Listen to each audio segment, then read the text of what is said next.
Hi everyone! Gusto kong mag-audition sa bahay ni Madam Rosmar sa our Big Sister House. By the way, my name is Jean Villaluna. I am 29 years old. Taga Calamba City, Laguna po ako. And ang reason kung bakit gusto ko mag-audition kasi mahilig po ako mag-promote ng mga products and at the same time nagbablog din po ako.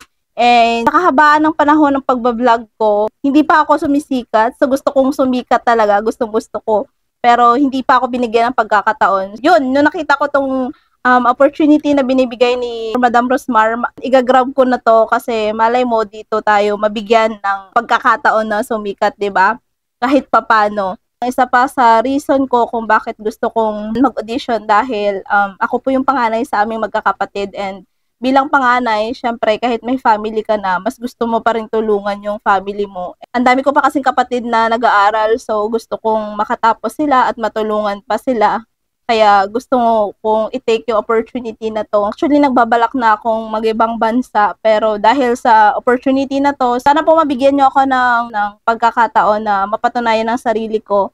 And gagawin ko po ang lahat ng aking makakaya para magampanan ko po yung rules and regulation na pwede namin gawin sa loob ng bahay ni Madam Rosmar. Ayun lang and maraming salamat sa opportunity.